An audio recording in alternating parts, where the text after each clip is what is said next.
Usisahau kusubscribe, like na kucomment. Nitazungumza pia mambo yanayohusu taifa letu sisi kama rasilimali watu ijayo kwa ajili ya ujenzi wa taifa hili. Na tuna kila sababu ya kusema tuna haki ya kuzungumzia mambo ya taifa hili, kwa kutoa maoni, kutoa ushauri, wakati mwingine kupinga baadhi ya mambo yanayoendelea, tukiwa kama Watanzania wenye akili timamu na tunaosomeshwa gharama kubwa katika taifa letu. Na katika hilo asiwepo mtu wa kuturudisha nyuma. Akiturudisha nyuma mtu yoyote kwa kudhani ya kwamba sisi wanavyuo tunaongea mambo yasiyotuhusu, mambo ya siasa, sisi tunataka tuwaambie amani itakaporejea kwenye taifa hili, wanavyuo pekee hawatonusurika. Sisi wenyewe tutakuwa ni waanga wa baadhi ya madhara mbalimbali yatakayotokana na ukosefu wa amani kwenye taifa letu na uvunjifu wa umoja na mshikamano kwenye taifa hili. Kwa hiyo tukisema watakaochukia waendelee kuchukia, na hii hoja ya kusema mambo ya taifa hili ni non-stop agenda hadi pale tutapodhani taifa letu limekaa salama, limerudi kwenye misingi yake. Piga makofi kwa ajili ya hilo. Ndugu zangu, taifa letu mwaka huu tutakuwa na uchaguzi. Wengi wetu tunafahamu, na ninashukuru Mungu baada ya makelele mengi ya watu wenye nia njema na taifa hili, Watanzania wengi wameshawishika na kuhamasika kushiriki uchaguzi. Na nina kila sababu ya kuamini hata wanavyuo kwa kiwango kikubwa, kwa mara ya kwanza mwaka 2025 tutaweka historia, itakuwa ni taasisi kiongozi itakayoshiriki uchaguzi mkuu 2025 kwa idadi kubwa sana.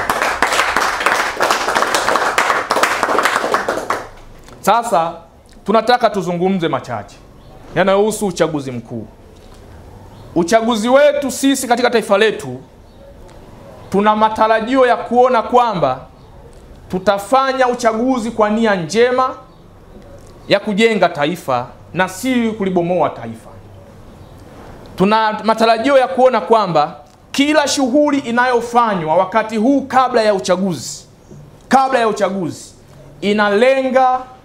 inalenga kupata viongozi walio bora watakaoendeleza kazi njema iliyokuwa inafanywa na viongozi wa taifa hili kwa muda wa miaka yote tangu taifa letu limekuwa huru, tangu mwaka 1961.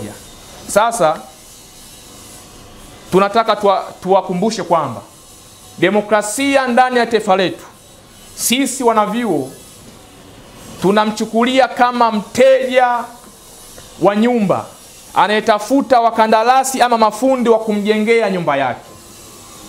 Na mteja huyu atachukua mafundi na wakandarasi kutoka kada mbalimbali. Mafundi chuma, atachukua mafundi tofali, atachukua watu wa kada mbalimbali kwa ajili ya ujenzi wa taifa.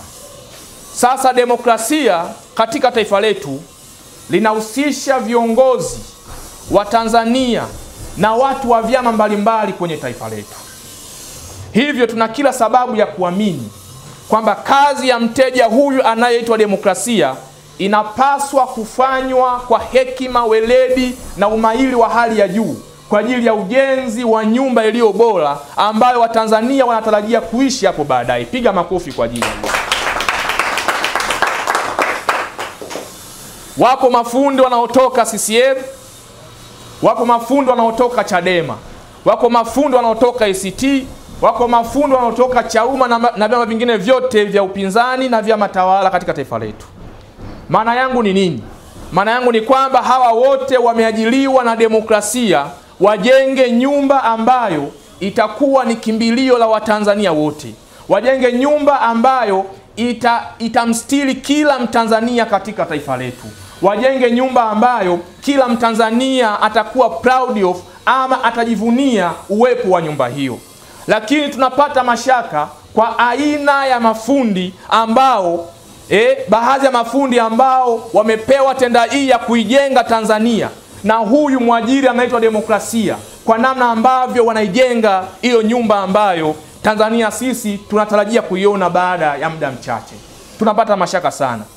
Sisi tunataka tuwaambie kwamba iko namna njema ya kuishi iko namna njema ya kusemezana, iko namna njema ya kushauriana, na iko namna njema ya kutazamishana mambo yanayohusu ujenzi wa nyumba hiyo ambayo mteja wake ni demokrasia na nufaika wake ni Watanzania katika kipindi hiki cha uchaguzi mkuu 2025.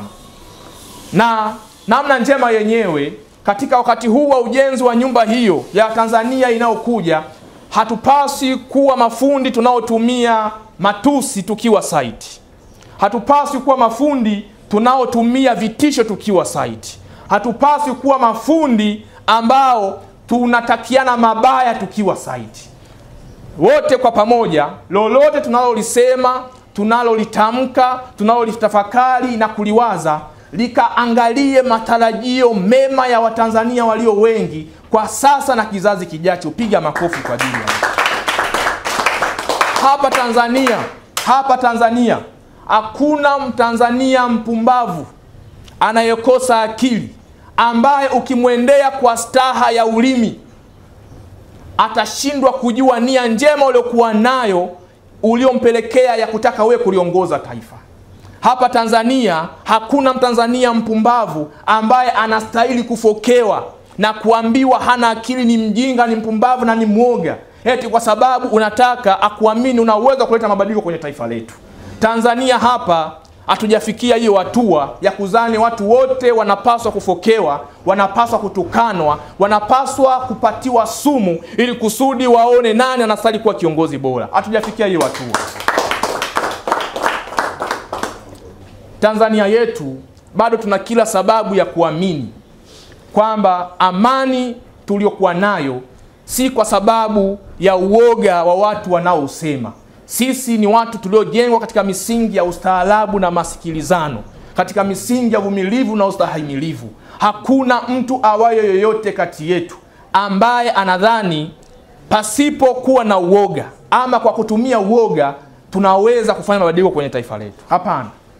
Ndugu zangu, nataka niwaambie kwamba hata Yesu mwenyewe, sisi wa Kristo tunaamini alipokuja kufanya mabadiliko kwenye taifa hili, kuna namna ya maisha aliyaishi, kuna namna ya usemi aliutumia, kuna namna ya upendo aliuonesha, kuna namna ya uvumilivu aliuonesha na ustahimilivu.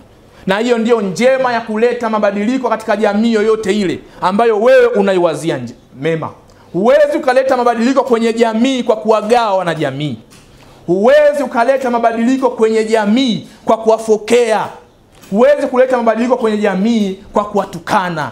Huwezi kuleta mabadiliko kwenye jamii wewe kila ukizungumza Watanzania wanapata pepo la kuandamana. Hakuna namna hiyo. Na Watanzania wanapaswa muelewe, na sisi tutawaelewesha kwenye hili.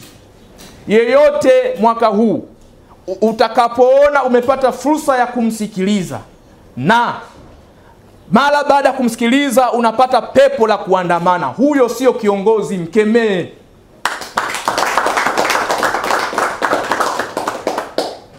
Huyu Yesu wa Kristo tunaomwamini, ambao Waislamu wanasema ni Nabii Isa, alipokuwa akizungumza matarajio au matokeo baada ya kuzungumza kwake ilikuwa ni upendo na huruma. Haikuwa ni kuandamana na kupigana. Unapompata kiongozi anatumia jukwaa la kisiasa, mara baada ya kuzungumza ukaona unapata hasira ya kumpiga mwenzako, huyo sio kiongozi, anatumika na shetani, mkemee. Unapopatwa kumsikiliza mwanasiasa anatumia jukwaa la kisiasa, mara baada ya kuzungumza kwake ukapata hamu ya kumwaga damu, huyo sio kiongozi, mkemee. Ili kwa wa kwanza kupata habari zetu, tafadhali usisahau kusubscribe, like na kucomment.